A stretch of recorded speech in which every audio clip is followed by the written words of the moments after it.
आमिर भाई, वैसे तो हम ताक रातों में दुआ कर रहे होते हैं और ख्वाहिश कर रहे होते हैं और इबादतें, जैसे उन्होंने कहा कि उसकी तलाश जारी होती है। गुज़िश्ता शब भी 25वीं शब थी, अब 2 शब हमारे पास और हैं, 27वीं और 29वीं। लोग अक्सर ये पूछते हैं कि इन 5 ताक रातों में मैंने पा ली है लैलतुल क़द्र, ये मुझे कैसे पता चले? क्या ये क़ल्ब का इत्मीनान होता है? कुछ बड़े बुज़ुर्ग औलिया इकराम इसकी कुछ निशानियाँ भी बनाते हैं। कुछ लोगों ने, जैसे मैंने एक बड़ी कॉमन निशानी लोगों से सुनी कि सुबह इतनी पुरनूर नहीं लगती, आपको एक एहसास होता है कि रात जो गुज़िश्ता शब थी उसमें नूर ही नूर था। कुछ और ऐसी कोई निशानी जिससे हमें ये पता चले कि हमने पा लिया है लैलतुल क़द्र को? बिस्मिल्लाहिर्रहमानिर्रहीम। अल्लाह ताला हम सबको नसीब फरमाए, आमीन। और ये वो रात है कि जिसे मिल गई तो 83 साल से ज़्यादा की इबादत का उसे सवाब हासिल हो जाएगा। और उलमाए कराम ने भी और अहादीस तय्यबात में भी निशानियाँ आई हैं, अलामात आई हैं। और अक्सर हम बचपन में इसका एहतमाम करते थे कि बाहर जाकर देखते थे कि इस वक्त सूरज की क्या कैफियत है। और बचपन में सुन रखा था कि उस रात कुत्ते नहीं भौंकते, तो अगर किसी रात कुत्तों की आवाज़ आती तो हम कहते आज तो नहीं है भाई शब क़द्र, आज तो जो है आराम कर लो। सही। बाद में पता चला कि भाई ये तो ऐसे ही ज़बान ज़दे आम जुमले हैं, इसकी अलामात से कोई ताल्लुक़ नहीं है। अच्छा, जो ख़ासुल ख़ास जो अलामत है जो नबी करीम सल्लल्लाहु अलैहि वसल्लम ने इरशाद फरमाई, वो तो ये है कि जिब्रील अमीन उस रात अपने मलाइका के साथ, अपने साथियों के साथ ज़मीन पर तशरीफ़ लाते हैं। और एक जो क़द्र इसका नाम पड़ा है ना, एक तो ये कि ये क़द्र व मंजिलत वाली रात है, एक ये कि तकदीर और किस्मत के फ़ैसले इस रात को होते हैं, दूसरा ये कि क़द्र के माने तंगी के भी हैं, यानी मलाइका आसमान से इतनी बड़ी तादाद में आते हैं कि ज़मीन तंग पड़ जाती है। अच्छा, जो इबादत कर रहा हो, तिलावत कर रहा हो, ज़िक्र व अस्कार कर रहा हो, अल्लाह रब्बुल आलमीन से लौ लगा कर बैठा हो, नवाफिल पढ़ रहा हो, उसके पास जिब्रील अमीन कितना खुशनसीब होगा वो, जिब्रील अमीन आके उससे मुसाफा करते हैं। सुभान अल्लाह। तो जब वो मुसाफा करते हैं तो उस वक्त उसकी जो कंडीशन है वो चेंज हो जाती है, उसके रोंगटे खड़े हो जाते हैं, ज़ारो क़तार खुद ब खुद, यानी कोई ऐसी बात नहीं हुई लेकिन आंसू बहना शुरू हो जाते हैं और एक क़ल्ब माहियत पैदा हो जाती है। तो एक तो ये निशानी है, वाज़ेह तौर पर निशानी। दूसरे वो सुकून की और इबादत में इन्हमाक की, ये सारी निशानियाँ भी ज़ैली निशानियाँ हैं। लेकिन एक निशानी जो तमाम अलामात और तमाम नताइज को मुजतमे करके उलमाए कराम ने बयान की, वो ये कि नबी करीम सल्लल्लाहु अलैहि वसल्लम ने फरमाया कि जो ये इस रात, यानी हदीस शरीफ में आता है ना कि जो अल्लाह की राह में कोशिश करेगा, कुरान की आयत है वल्लज़ीना जाहदू फ़ीना लनहदियन्नहुम सुबुलना, जो हमारी राहों में कोशिश करेंगे हम उन्हें राह दिखा देंगे। तो जब अल्लाह ताला से कोई तलब करता है तो अल्लाह उसे अता करता है। तो अगर शब क़द्र की वो कैफियत नहीं भी मिलती तो सवाब इंशाअल्लाह ज़रूर मिलेगा, पहली बात।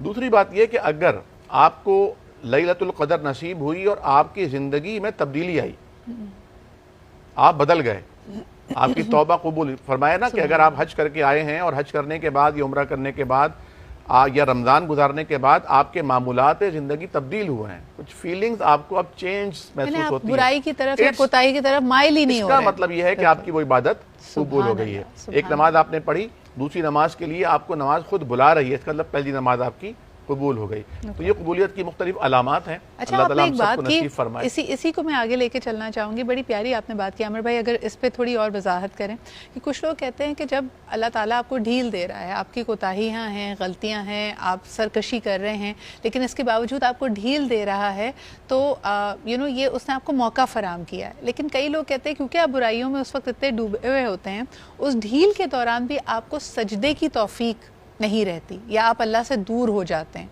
तो ये क्या मामला बिल्कुल दुरुस्त है कि अगर आपके दिल पे कुफ्र लगा हुआ है, सब चीज़ें बड़ी आसानी से चल रही हैं, लेकिन आपका इबादत में दिल नहीं लग रहा, तो क्या उस वक्त इंसान को अपना जायज़ा लेना चाहिए? बिल्कुल, बहुत इंपॉर्टेंट बात की आपने। देखिए, एक तो ये है कि इंसान मजबूरियों की बिना पर, कुछ जिम्मेदारियों की बिना पर कुछ ऐसे उमूर अंजाम दे रहा होता है कि जिसमें उसको एक तरद्दुद तो होता है, खटक तो दिल में होती है कि काश ऐसा ना होता, ऐसा होता। लेकिन बहरहाल वो अल्लाह के ज़िक्र से महरूम नहीं होता, इबादत से महरूम नहीं होता। कम अज़ कम जो बुनियादी इबादत हैं, जैसे रमज़ान के रोज़े हो गए, दिन में 5 वक्त की नमाज हो गई, ये तो वो छोड़ना चाहता ही नहीं है। हो सकता है थोड़ा सा वक्त आगे पीछे हो जाए, तकबीर उला छूट जाए, जमात से नमाज ना हो पाए, लेकिन होनी ज़रूर है, करनी ज़रूर है। तो इसका मतलब यह है कि अल्लाह ताला उसको रास्ते पर लगाया हुआ है और कोई भी ऐसा वक्त आएगा कि जब वो इंशाअल्लाह ताला अल्लाह की तरफ मज़ीद क़ुर्बत इख्तियार करेगा।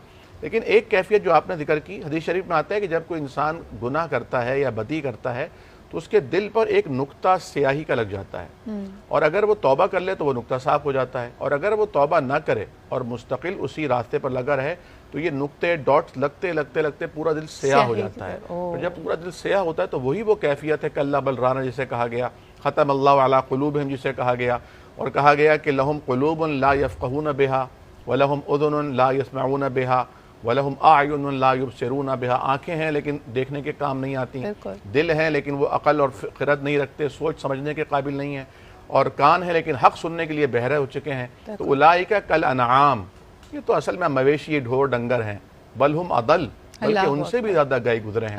تو اللہ تعالیٰ فرماتا ہے وَأُمْلِي لَهُمْ، ہم ڈھیل دیتے ہیں لیکن اِنَّ کَیدِی مَتِین، پھر ڈھیل دینے کے بعد اگر وہ اس سے فائدہ نہ اٹھائیں، یہ بھی تو ہے نا کہ اللہ نے وقت دیا ہے، فائدہ اٹھا لیں، پلٹ آئیں، تو اسی لیے کہتے ہیں کہ اللہ سے یہ مانگنی چاہیے دعا کہ اللہ پاک ہمارا خاتمہ ایمان پر فرما، اور اگر تو نے ہمارے نصیبے میں بدبختی لکھ بھی دی ہے تو اپنے فضل سے اسے مٹا کر خوش بختی میں تبدیل فرما دے، اور اگر خوش بخت لکھ رکھا ہے تو اسے قائم رکھ اور ثابت رکھ تاکہ خاتمہ ایمان پر ہو۔ بالکل۔